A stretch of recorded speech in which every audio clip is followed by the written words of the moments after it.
lecture du mois d'août. Comme vous pouvez le voir, j'ai été bien productive ce mois puisque j'ai eu 3 semaines de vacances. Donc j'ai lu 7 livres au format papier et j'en ai DNF 1. Je vais pas vous les faire dans l'ordre précis auquel je les ai lus, je vais les prendre comme ça, comme ils viennent. Et du coup, on commence tout de suite avec Sarà perché ti amo de Serena Giuliano aux éditions Le Livre de Poche. Je lui ai mis la note de 3,75. Ça a été une très bonne lecture pour moi. C'est un petit roman contemporain. On va suivre les personnages féminines de ces deux couples. J'ai vraiment apprécié ma lecture. On va aborder des sujets qui sont très poignants, tels que les relations toxiques. On va avoir également comme sujet le postpartum et tout ce qui va avec dans la vie de couple.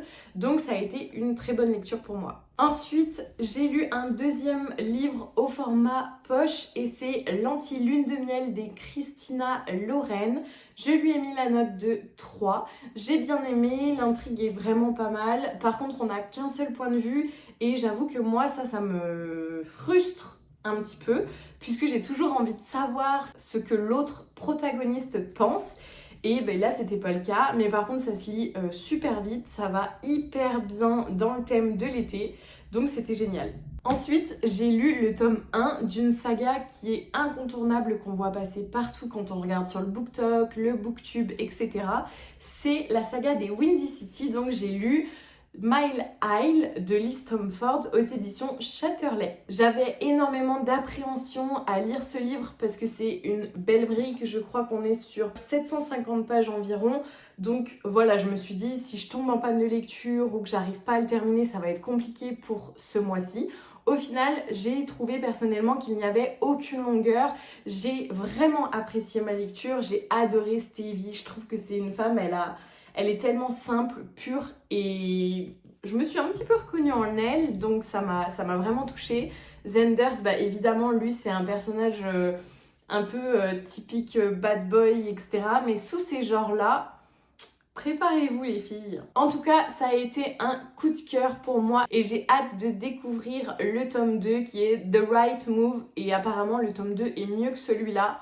Moi, je sais pas comment c'est possible. Pour ma prochaine lecture, on est sur une romance estivale encore une fois et on est sur Le temps d'un été de Abby Jiménez aux éditions Roncière avec le jaspage que moi j'apprécie beaucoup. J'ai trop aimé l'intrigue, vraiment j'ai trouvé que c'était original un petit peu cette malédiction qui tourne autour des deux protagonistes puisque en fait on va suivre deux protagonistes, donc Justin et Emma qui souffrent d'une malédiction. Cette malédiction c'est que à chaque fois qu'ils vont rompre avec leur petite amie, et bien en fait ils vont trouver leur âme sœur. C'est-à-dire que le ou la petite amie avec qui ils ont rompu va trouver l'âme sœur. Je sais pas si vous avez compris, je sais pas si c'est bien clair.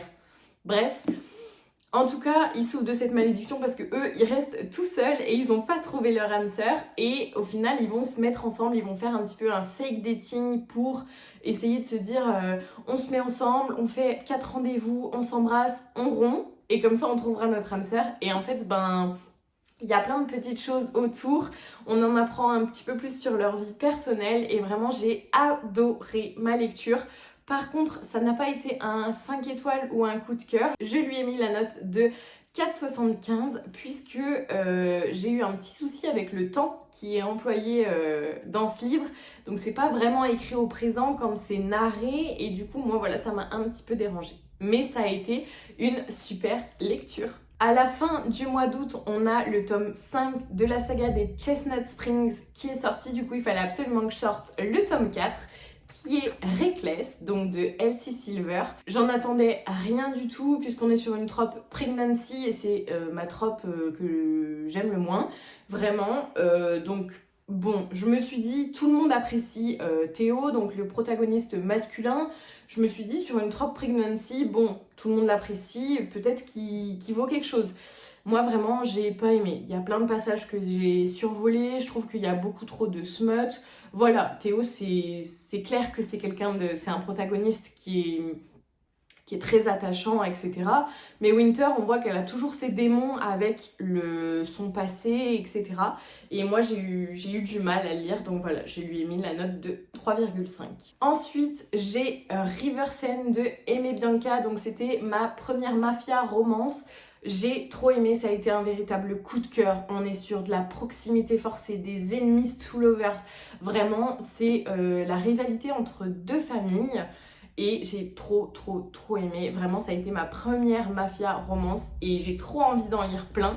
Donc si vous avez des recommandations, je sais qu'il y a les Devil Sons, j'ai bien envie, mais voilà, avec le tome 5 et les avis mitigés, j'ose pas trop. Mais en tout cas, celui-là, je l'ai lu en 2 jours seulement. J'ai découvert également l'autrice et j'ai trop aimé. Je peux que vous le recommander. D'ailleurs, je trouve qu'on ne le voit pas vraiment passer partout et c'est un petit peu dommage. Et on arrive sur le 7e livre que j'ai lu ce mois-ci et c'est Gagner à tout prix de Elsie Silver. Donc on est sur le tome 1 des ranchs de Ruby Creek. On a également un très beau jaspage. On peut voir que j'ai le tome 2 et le tome 3 qui attendent dans ma bibliothèque. Ça a été un énorme coup de cœur pour moi, vraiment Elsie Silver. À part Reckless, je crois qu'elle m'a jamais déçue. J'aime trop ses livres. Ici, on est sur un boss employé, un petit peu de Grumpy Sunshine.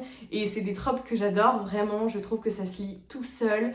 On aborde beaucoup, par contre, le thème de l'équitation. Donc, si ça vous dérange, passez votre chemin. Mais moi j'ai trop aimé la vibe, l'ambiance, les personnages, c'était génial. Et maintenant le livre que j'ai DNF, alors je ne vais pas pouvoir vous le présenter parce que je l'ai déjà vendu sur mon Vinted et c'est The Bribe de Devney Perry. J'en attendais beaucoup parce qu'on était encore sur cette vibe un petit peu cow-boy, que j'avais vu de bons avis et que ça me tentait vraiment l'histoire. J'avais envie de savoir pourquoi cette célébrité voulait qu'on ne la reconnaisse pas dans cette petite small town. Mais en fait, j'ai trouvé que ça allait beaucoup trop vite. Je l'ai DNF au chapitre 7, donc c'est à peu près à 60 pages du livre. Et voilà, au début, je me suis dit, je le mets de côté, je le lirai plus tard, mais j'ai pas réussi et du coup, je me suis résignée à le vendre. C'en est tout pour mon bilan lecture du mois d'août. J'espère qu'il vous a plu. Dites-moi en commentaire quels livres vous avez lus, quels ont été vos coups de cœur pour ce mois d'août. J'ai hâte de voir vos recommandations si vous en avez et on se dit à bientôt. Bye!